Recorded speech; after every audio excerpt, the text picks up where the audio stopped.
আল্লামা আব্বাস হুজুরের আলোচনাটা শুনি, উনি কি বলেছেন একটু শুনি। এ জাতীয় সঙ্গীত পড়ার সময় নিয়ম হচ্ছে সবাইকে দাঁড়াইতে হবে। মৌলভী সাহেবরাও দাঁড়াইছে, দেখেন নাই? ঠাকুরের সেই জাতীয় সঙ্গীত শুনে তারা চুপচাপ নীরবে দাঁড়িয়েছিল। এখানে কারা দাঁড়িয়েছিল? সাধারণ মানুষ, কলেজ ভার্সিটির মানুষ বা গণতন্ত্র পূজারী যারা, তারা তো অবশ্যই দাঁড়াবে, এটা স্বাভাবিক। কিন্তু এখানে এক শ্রেণীর মানুষ তারাও দাঁড়িয়েছে যারা ইয়া নবী সালাম আলাইকা, ইয়া রাসূল সালাম আলাইকা বললে, যারা দাঁড়িয়ে এই কিয়াম করলে তাদের, যাদের গাত্র দেওয়া হয়, তারাও দাঁড়িয়েছে। তারাও দাঁড়িয়ে তারা দাঁড়িয়ে দাঁড়িয়ে এটাকে সমর্থন করেছে।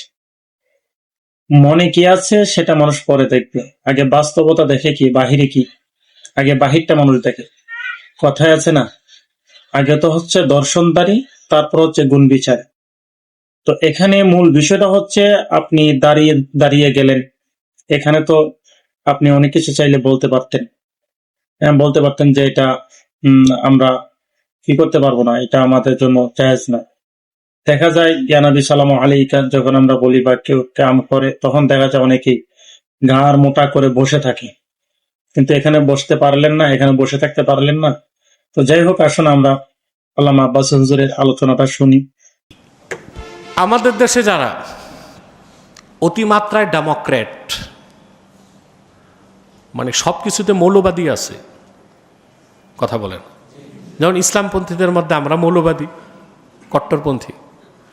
গণতন্ত্রে আবার মৌলবাদী আছে, যারা গণতন্ত্রের বাইরে এক অক্ষর যাবে না। আমাদের দেশে এরকম লোক আছে না নাই? সব কিছুতে গণতন্ত্র, সব কিছুতে, এর বাইরে যাওয়া যাবে না। মনে হয় গণতন্ত্র একটা ধর্ম, সংবিধান ধর্মগ্রন্থ, ঠিক কিনা? সংসদ হচ্ছে বিশাল এক মূর্তি। অবাক হলেন, সংসদে মস্তক নত করা হয়, এখন করে কিনা জানি না। সংসদকে সংসদ বলা যায় না, মহান সংসদ বলতে হয়। এটা কি দিয়ে মহান হয়েছে? ইটা বালু দিয়ে বানাইছে। সব পূজা অর্চনা, জাতীয় সঙ্গীত এটা তৈরি করছে রঠা। রঠা বুঝেন? রবি ঠাকুর, এর সংক্ষিপ্ত নাম কি? রঠা। এ জাতীয় সঙ্গীত পড়ার সময় নিয়ম হচ্ছে সবাইকে দাঁড়াইতে হবে। মৌলভী সাহেবরাও দাঁড়াইছে, দেখেন নাই? তো রবি ঠাকুরের জাতীয় সঙ্গীত শোনার সময় যে মৌলবীরা দাঁড়াইছে, এই মৌলবীদের মধ্যে আর ব্রাহ্মণদের মধ্যে পার্থক্য কি? কথা বল। আরে ভাই, সিচুয়েশন তো বদল হয়েছে, এবার কিছু দাবি করেন। জাতীয় সঙ্গীত আপনারা পড়বেন, পড়েন, আমাদেরকে দাঁড়াইতে বলেন কেন? কথা বলেন। এ দাবিটা করলো না কেন? এতে কথিত গণতন্ত্র ব্যাহত হবে। কি হবে? সারা দুনিয়ায় গণতন্ত্রের ঠিকাদার হচ্ছে আমেরিকা, আর গণতন্ত্র মানেই প্রতারণা, রক্ত, যুদ্ধ, সংঘাত, লুটপাট, হানাহানি, সহিংসতা। তার প্রমাণ আমেরিকা 70 বছরে দিয়ে গেছে। আল্লাহর সৃষ্টির দিকে মানুষ যে তাকায়, দৃষ্টিভঙ্গি ভিন্ন ভিন্ন, ভিন্ন ভিন্ন না? হিন্দুরা আকাশ, বাতাস, পাহাড়, পর্বত, ইঁদুর, বাদুর, হনুমান সবকিছুর পূজা করে। কথা বলে, এটা তার দৃষ্টিভঙ্গি। সে মনে করে মাটি ফসল দিচ্ছে, মাটি একটা দেবতা, মাটিকে সাজদা করে। হিন্দুদের তো কোনো ভিত্তি নাই, ওস খোস ওসা নিসা যা দেখবে একটা সাজদা করবে, কিছু একটা নয়, নিচা কেন, কিছু একটা নয়, ওসা কেন?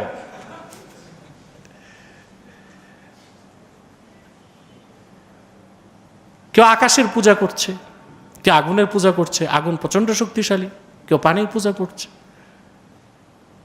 আল্লাহর কোরআন মানুষের দৃষ্টিভঙ্গিকে তাওহীদের আলোকে আল্লাহমুখী করে দিছে, যে যা দেখতেছ সব সৃষ্টি, কৃতিত্ব শুধুমাত্র স্রষ্টার।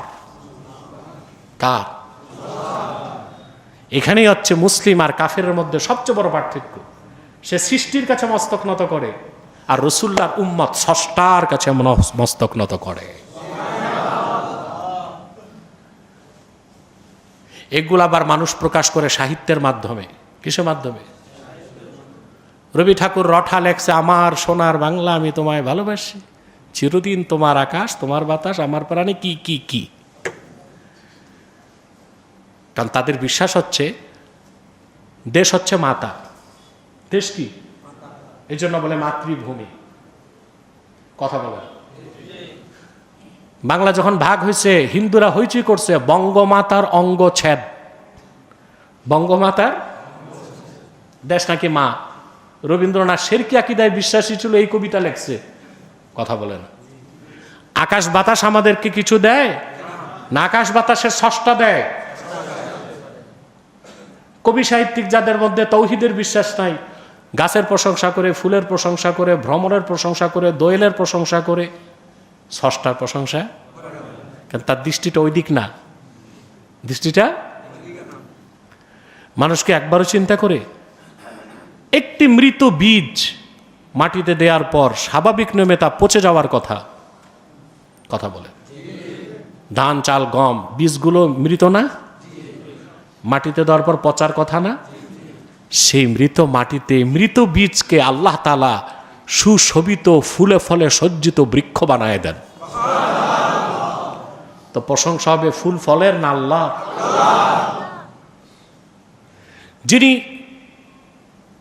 সুদৃঢ় পাথরকে বিদীর্ণ করে ঝর্ণা ধারা নদী তৈরি করে দিলেন, প্রশংসা হয় নদীর, স্রষ্টার প্রশংসা হয় না। ঠিক কিনা? সাগর মহাসাগর পর্বতমালা প্রশংসা হয়, কিন্তু স্রষ্টার প্রশংসা হয় না। এখানেই হচ্ছে ইমানদার আর বেঈমানের পার্থক্য। আপনি যদি শেখ সাদির কবিতার বই পড়েন, কথা বলেন, এই রঠা সহ, রঠা মানে রবি ঠাকুর, সব কবিদেরকে এক পাল্লায় দিলেও শেখ সাদির জোতার সমান ওজন হবে?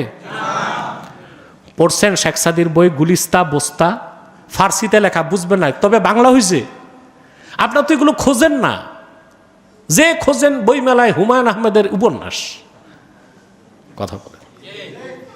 হুমায়ুন আজাদের উপন্যাস, বাচ্চারা কিনে ঠাকুরমার ঝুলি, ভূতের গল্প। এখন তো বাংলাতে প্রচুর বই অনুবাদ হয়ে গেছে। গুলিস্তা বুস্তাটা পড়েন, প্রতিটা ছত্রে স্রষ্টার সামনে মস্তক অবনত করার জন্য প্রলুব্ধ করা হয়। এই কবিতা পড়লেও ঈমান বাড়বে। জালাউদ্দিন রুমির মাসনাবিয়ে রমি 6 খণ্ডে লেখা, এটারও বাংলা হয়েছে, পড়বেন। কারণ তারা ছিল তৌহিদবাদী ঈমানদার। তাদের কবিতায় সাহিত্যে আল্লাহর একত্বের ও বরত্বের কথা প্রকাশ পেয়েছে।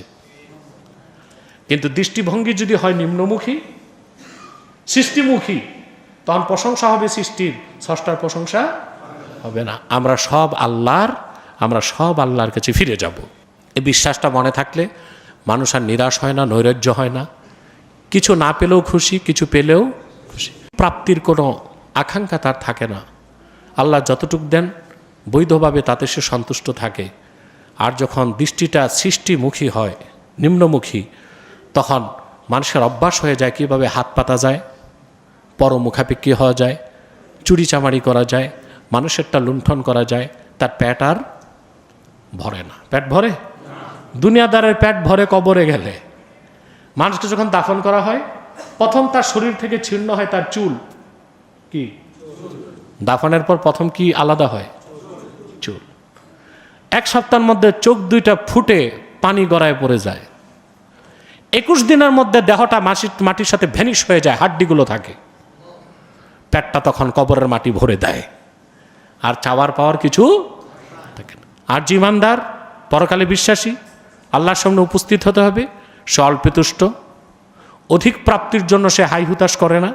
সে কখনো আখিরাতের উপর দুনিয়াকে প্রাধান্য দিবে না। আখিরাত ঠিক রেখে যতটুকু অর্জন করা যায় সে করবে। সে সম্পদশালী হলে জাকাত দিবে, সদকা দিবে, জনসেবা করবে। ঠিক কিনা? আমরা যেন পরকালের জবাবদিহিমূলক বিশ্বাসী হয়ে দুনিয়ার বান্দা না, আখিরাতের বান্দা হতে পারি।